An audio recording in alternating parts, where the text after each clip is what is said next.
Since we've given some time and thought to memoir writing, this week we'll be concentrating on short stories, so our fiction friends don't feel neglected. Short story writing is the nearest and dearest to my literary heart.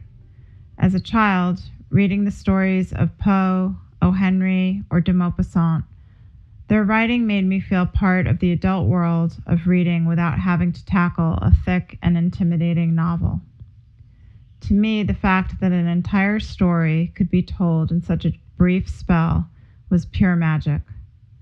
I remember the first short stories I read: The Open Window, The Necklace, The Telltale Heart.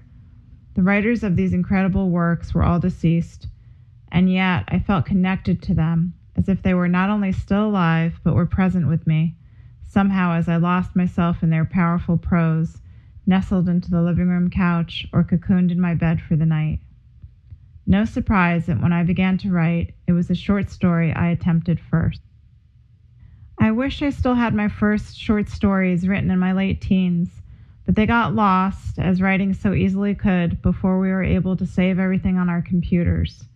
They were written by hand and painstakingly copied over and over as I made my edits.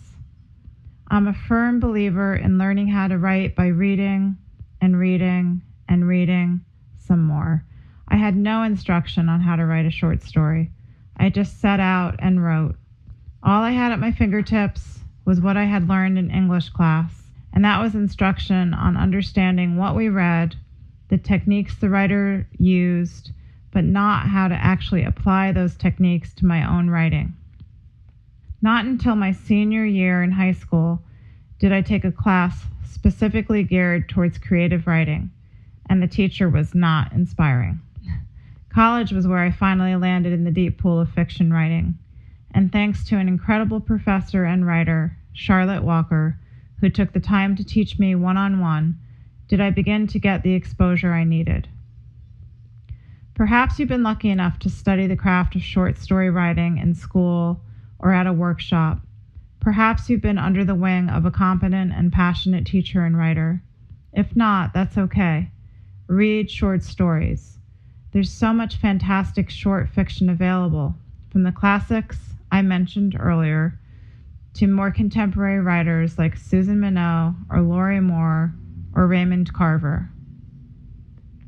In addition, you can read short fiction on the internet or in literary journals that you can pick up at newsstands. As well as reading strong writers of short fiction, you can read about how to craft short fiction. There are things you need to take into consideration, just as in a novel: the plot, the characters, the setting, the dialogue. But something that changes, of course, is the pacing. The arc of a short story is vastly different from the arc of a novel. If you were to have a graph of a novel and how the tension plays out, there'd be a series of mountains rising and peaking and falling again. With a short story, you don't have the time for all those tension mountains, so the pacing has to reflect the brevity of the work. Short stories, just like novels, need to move. There needs to be growth or change. A static story is just that, a static story. Think about the conflict in your story. Define it. Do you have a main character who has just learned her husband has been pretending to go to work every day, but in fact he's been taming pigeons in the park and gathering soda cans for 5 cents apiece? What is her conflict? The fact that her husband has been deceiving her, or the fact that the recyclables won't afford her regular personal training and keratin hair treatments? Are there children? Do they know about their father's days with the pigeons?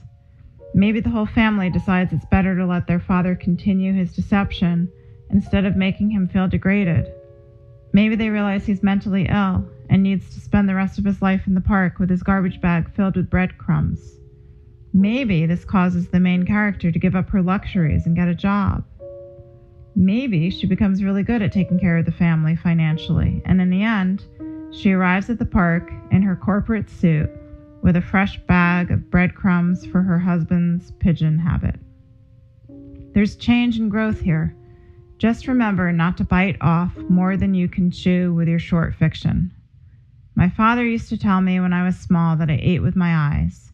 His cooking smelled so good and looked so delicious that I often took more than I could eat. Don't do this with your writing.